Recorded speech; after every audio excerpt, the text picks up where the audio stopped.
ओम श्री परमात्मने नमः। ओम नमः शिवाय। श्री शिव महापुराण रुद्र संहिता खंड 3 अध्याय 30। पार्वती का पिता के घर में सत्कार होना और महादेव जी की नट लीला का चमत्कार, उनका मैना आदि से पार्वती को मांगना और माता पिता के इनकार करने पर उनका अंतर्ध्यान हो जाना।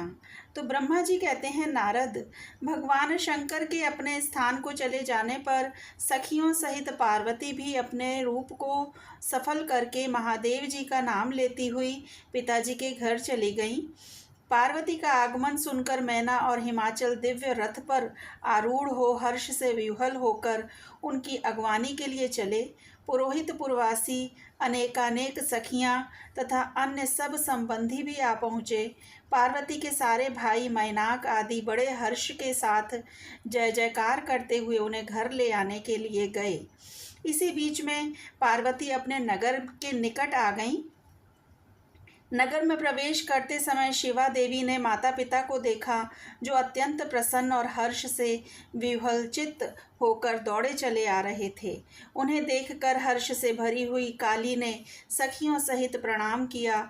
माता पिता ने पूर्ण रूप से आशीर्वाद दे पुत्री को छाती से लगा लिया और ओ मेरी बच्ची, ऐसा कहकर प्रेम से विह्वल हो रोने लगे।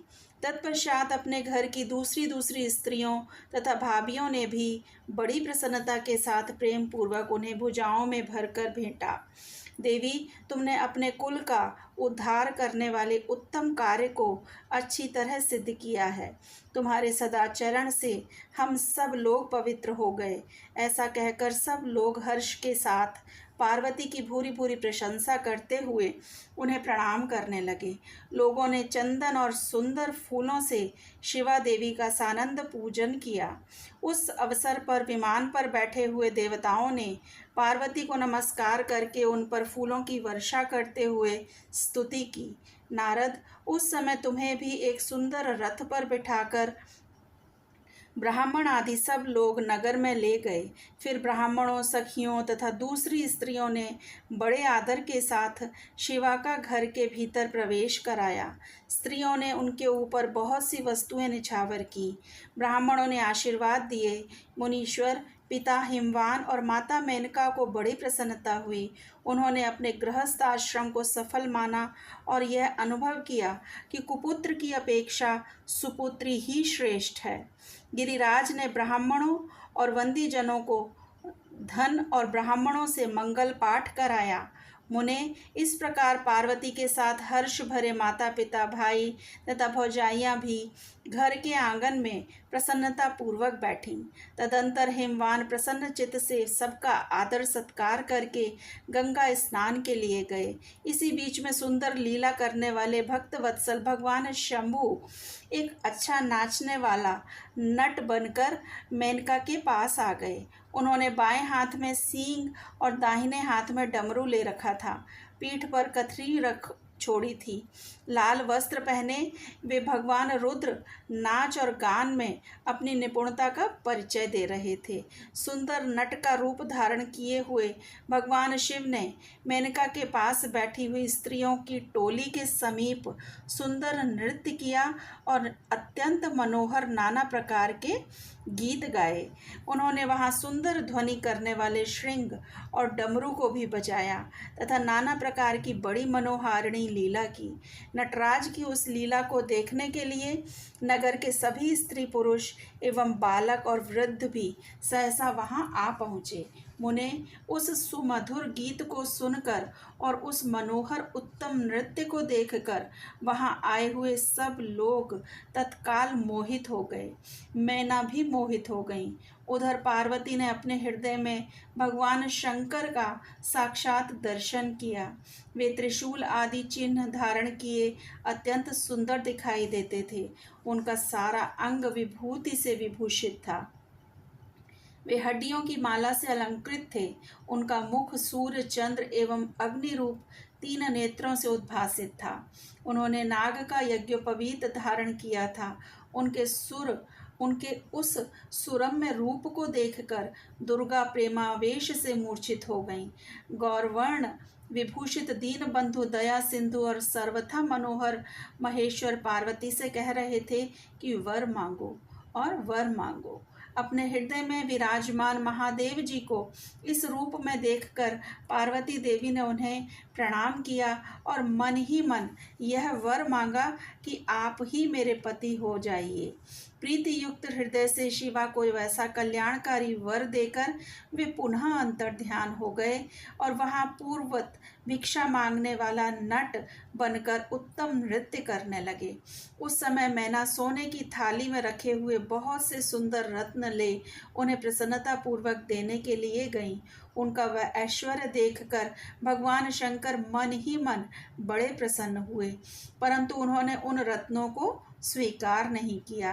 वे भिक्षा में उनकी पुत्री शिवा को ही मांगने लगे और पुनः कौतुकवश सुंदर नृत्य एवं गान करने को उद्यत हुए।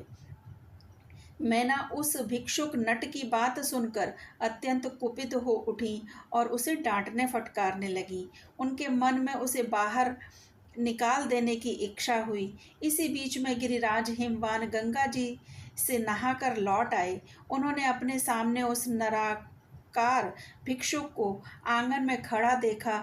मैना के मुख से सारी बातें सुनकर उनको भी बड़ा क्रोध हुआ। उन्होंने अपने सेवकों को आज्ञा दी कि इस नट को बाहर निकाल दो। मुनि श्रेष्ठ, वे नटराज विशालकाय अग्नि की भांति अपने उत्तम तेज से प्रज्वलित हो रहे थे। उन्हें छूना भी कठिन था, इसलिए कोई भी उन्हें बाहर न निकाल सका। तात फिर तो नाना प्रकार की लीलाओं में विशारद उन भिक्षु शिरोमणि ने शैलराज को अपना अनंत प्रभाव दिखाना आरंभ किया। हिमवान ने देखा भिक्षु ने वहां तत्काल ही भगवान विष्णु का रूप धारण कर लिया है। उनके मस्तक पर किरीट, कानों में कुंडल और शरीर पर पीत वस्त्र शोभा पाते हैं। उनके 4 भुजाएं हैं। हिमवान ने पूजा के समय गदाधारी श्रीहरि को जो जो पुष्प आदि चढ़ाए थे, वे सब उन्होंने भिक्षु के शरीर और मस्तक पर देखे। तत्पश्चात गिरिराज ने उन भिक्षु शिरोमणि को जगत सृष्टा चतुर्मुख ब्रह्मा के रूप में देखा। उनके शरीर का वर्ण लाल था और वे वैदिक सूत्र का पाठ कर रहे थे। तदंतर शैलराज ने उन कौतुककारी नटराज को एक क्षण में जगत के नेत्र रूप सूर्य के आकार में देखा। तात इसके बाद वे महान अद्भुत रुद्र के रूप में दिखाई दिए। उनके साथ देवी पार्वती भी थीं। वे उत्तम तेज से संपन्न रमणीय रुद्र धीरे धीरे हंस रहे थे। फिर वे केवल तेजोमय रूप में दृष्टिगोचर हुए। उनका वह स्वरूप निराकार, निरंजन, उपाधि शून्य, निरीह एवं अत्यंत अद्भुत था। इस प्रकार हिमवान ने उनके बहुत से रूप देखे। इससे उन्हें बड़ा विस्मय हुआ और वे तुरंत ही परमानंद में निमग्न हो गए। तदंतर सुंदर लीला करने वाले उन भिक्षु शिरोमणि ने हिमवान और मैना से दुर्गा को ही भिक्षा के रूप में मांगा। दूसरी कोई वस्तु ग्रहण नहीं की, परंतु शिव की माया से मोहित होने के कारण शैलराज ने उनकी उस प्रार्थना को स्वीकार नहीं किया। फिर भिक्षु ने कोई वस्तु नहीं ली और वे वहां से अंतर्ध्यान हो गए। तब मैना और शैलराज को उत्तम ज्ञान हुआ और वे सोचने लगे कि भगवान शिव हमें अपनी माया से छलकर अपने स्थान को चले गए। यह विचार कर उन दोनों की भगवान शिव में पराभक्ति हुई, जो महान मोक्ष की प्राप्ति कराने वाली, दिव्य तथा संपूर्ण आनंद प्रदान करने वाली है। ओम नमः शिवाय। शिवजी सदा सहाय।